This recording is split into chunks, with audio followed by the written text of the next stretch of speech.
are going to be changing a water pump on a 1997 BMW. This is what your water pump looks like. Real simple, real easy to do. Looks like you're gonna have 1, 2, 3, 4 bolts that are gonna be holding this thing in. So let's go ahead and dive right on in.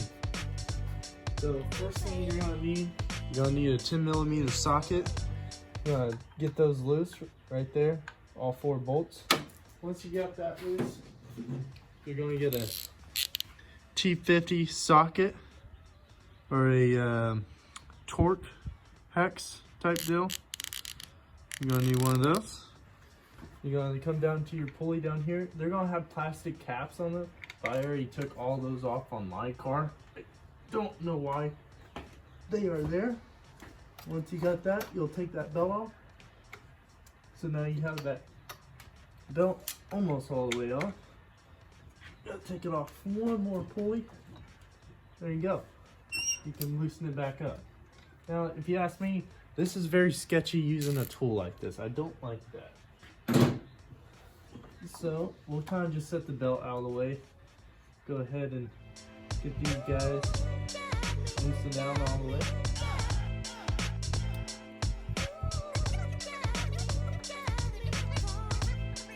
You got that cover off, go ahead and just stick those bolts back in there so you don't lose them.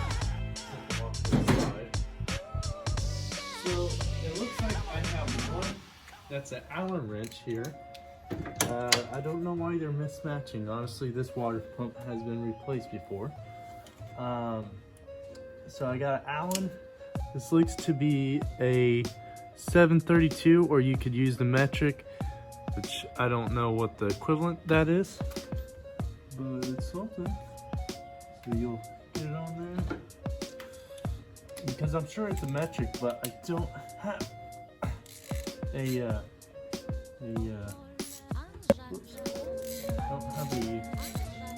metric version. And the rest of them should be a 10mm like you used earlier.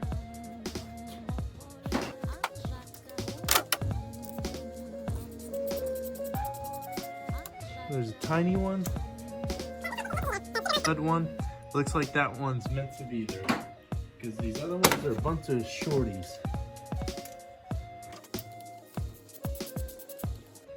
There's another shorty right there.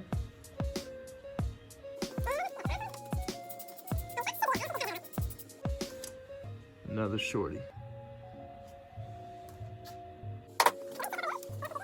And of course it's probably gonna be pretty tight on there. So at this point, you're gonna want to try to find like a pry bar that you use on like flooring. Not something like this. This is the only thing I have that has a leverage. And what you're gonna do, you're gonna get right here and you're gonna get against the casing of the block. Not too hard, just gonna kind of pry it out. So let's give it a try.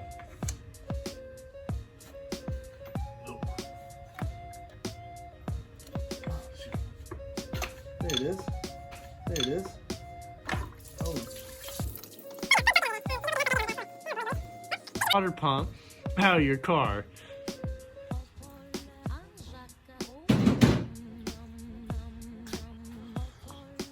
So I would just inspect your old one and make sure it is the right water pump. Sometimes the parts store can give you the wrong one, or if you buy it offline. Just kind of look at both and make sure they are the same thing. And then hopefully this one came with a gasket. See that gasket? Hopefully we got a new one. It looks like we do. Yeah. So we got a new gasket. So yeah, they do look exactly the same cutouts. So I think we're good. Once you got it to this point, you're gonna take your gasket sealer. You're just gonna spread it all the way around here until you got it pre-coated. Did that with your water gasket setup. You'll have something that looks like that. And you're ready to put it back in the car. Let's get to it. Okay, and a side note, see that hole right there? That's the big hole. That's where your long bolt, where your Allen wrench goes to. I'll go ahead and take that off. So just go ahead and slide it in there real slow and nice. Make sure nothing jams up. And that's it. Put your bolts back in.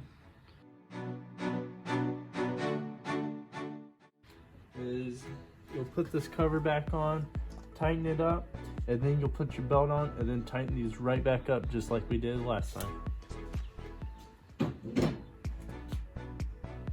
So now that your cover's back on, those are just finger tight. You go ahead and wrap the belt back around. Get around your alternator. Make sure you got one. That's what it's called, a T50. Right there. T50. Put it right back in this hole. Might not be able to see what I'm doing. Zoom me out. Put it right here. We'll reverse it.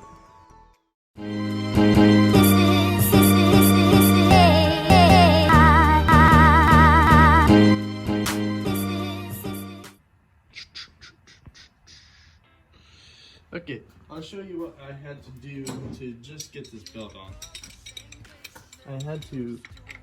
So you got your T50. I had to do a number like this with extra torque. And man, that looks like a knuckle buster, but it worked. Got my belt around the correct way. That's the only way I could figure out how to do it. Okay, once you got to this point, you're just gonna go ahead and put your radiator back in. I already had my radiator out for another thing, so I don't know if you have to take the radiator out to do this. Probably not. The radiator only takes up that much space, so you can probably get away without doing that. So that's gonna be it for this. If you like this video, go ahead and subscribe and hit the like button. We'll see you next time. Peace.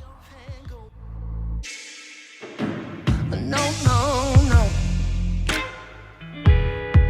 And now I gotta keep on pushing while you're looking for another one to lay your head on. But now I got sick and tired of sitting through you crying. It's time